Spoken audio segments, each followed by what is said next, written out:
Kyle Anderson uttered some words to Rudy Gobert that a lot of people thinks. I personally think Rudy Gobert is a little on the softer side. He gained a little respect from me. I knew that the final week or so of this NBA season would be intense with the standings across the league being as tight as they were, but still nothing could prepare me for what would happen Sunday night against my own Pelicans in a game against the Minnesota Timberwolves that was essentially a must-win for us. With an L to the Minnesota Timberwolves on Sunday evening, the incredibly hot Pelicans, who have finally realized that Trey Murphy is a future star, would slide down from that somewhat slightly comfortable 8 seed that at worst guarantees you at least 2 chances to make it out of the play-in tournament, down to the 9 seed where if you don't win, you go home and you sit on your couch because your season is over. But hey, on the bright side, at least we'd have Zion for the tournament. Oh wait, that's right. There would be no Zion and the Pelicans would go on to lose, effectively ending our season. I was supposed to be feeling like this after the Pelicans played Minnesota on Sunday. The Timberwolves are going to the playoffs.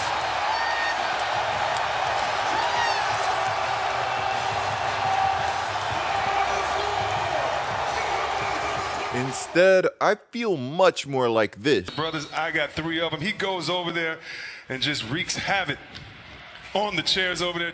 And if you're a Timberwolves fan, honestly, I wouldn't be shocked if you felt the same way regardless of what happens this postseason. As things stand right now, the Gobert trade only seems to be getting worse, and we have to talk about that and this whole debacle. But first, so today's content is brought to you guys by SoRare. Guys, in addition to our normal weekly gameplay, NBA playoff game day is now coming to SoRare, and I couldn't be more excited. Now, there will be a postseason long tournament that will be cumulatively scored to produce a total tournament score, meaning that you'll probably want to set your lineups as soon as possible. As you can tell, I've been trying to build the best team possible, taking advantage of my rewards and daily drops to do so. Best of all is that this tournament will feature real-life prizes for SoRare managers that finish near or at the top of the leaderboards. Use the link in the description below to sign up for SoRare and to join my private NBA league. If you sign up using my link, you'll get 20 free comment cards to get you started, and also make sure that you set your lineup for the next playoff game week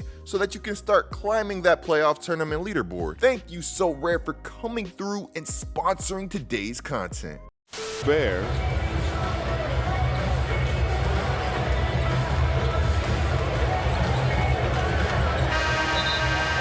That's just something you don't see every day. I know the tensions.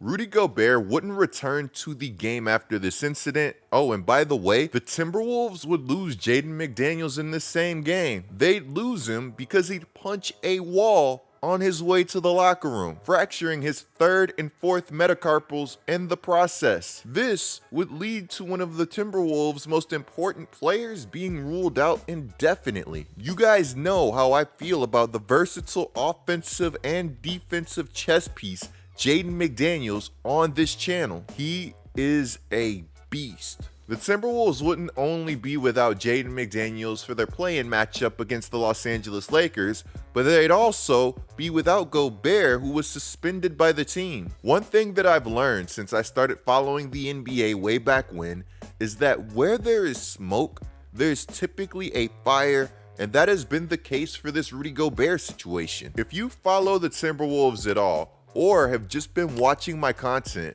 then you would know that there have been multiple times this season where Timberwolves teammates of Rudy Gobert have fired subliminals at him. Things were so bad that at one point this season, a report came out around the time that D'Angelo Russell was traded, basically saying that D'Angelo Russell flat out hated Rudy. Timberwolves insider John Krasinski described the situation as uncomfortable, saying that I think that there were some chemistry issues there. I don't think it was Jimmy Butler level. I don't think it was a 5-alarm fire or anything like that, but it was very clear to me. Really, for much of the season, but especially over the last 3 or 4 weeks, the team in general had issues incorporating Rudy Gobert. D'Lo wore those issues on his sleeve.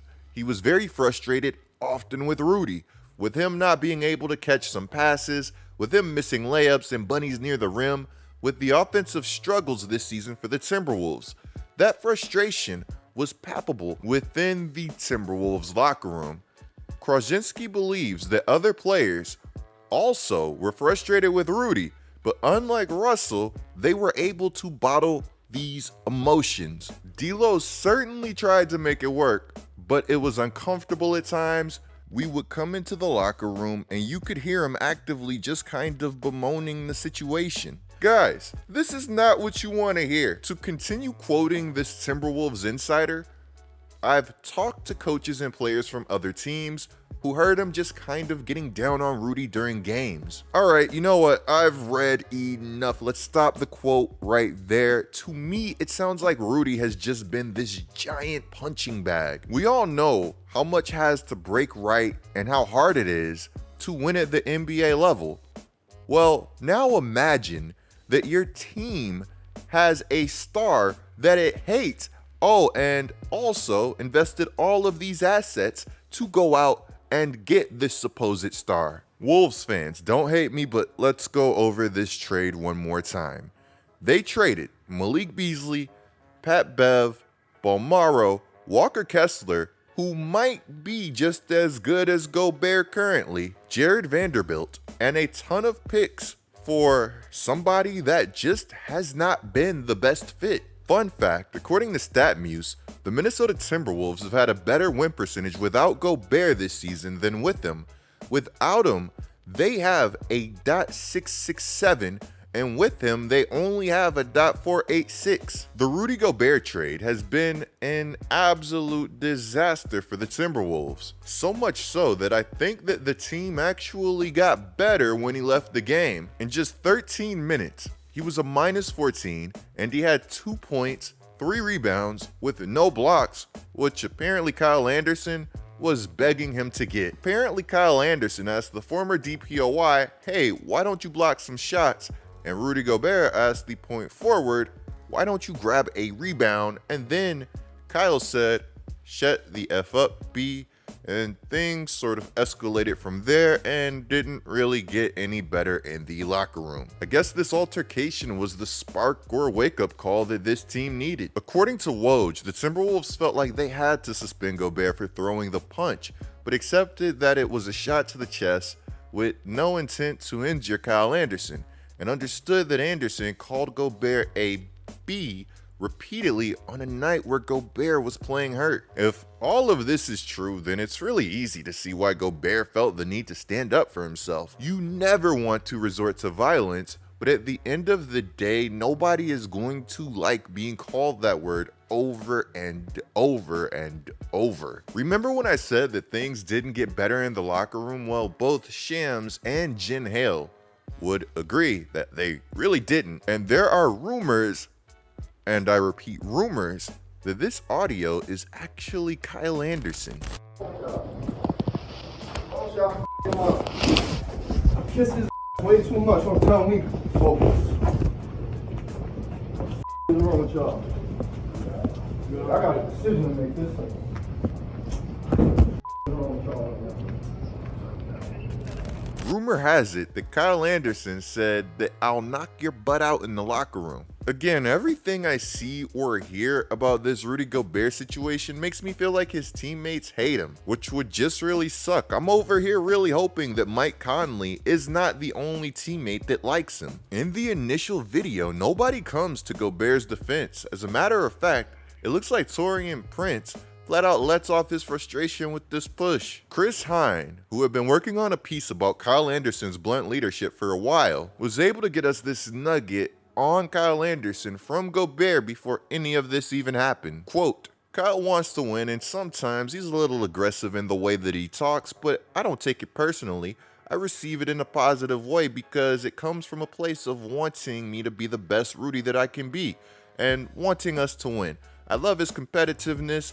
Love the way he plays the game, the way he makes others around him better. He's a large part of this year. Random, but Slow-Mo has been having a really good year. Even after the Gobert trade, I love this Timberwolves team. They have a ton of talent. Anthony Edwards is a two-way now, and it looks like he's pushing to become a top 5 player sooner as opposed to later. After the incident, Rudy would head over to Twitter to issue an apology saying that Emotions got the best of me today. I should not have reacted that way. I did, regardless of what was said.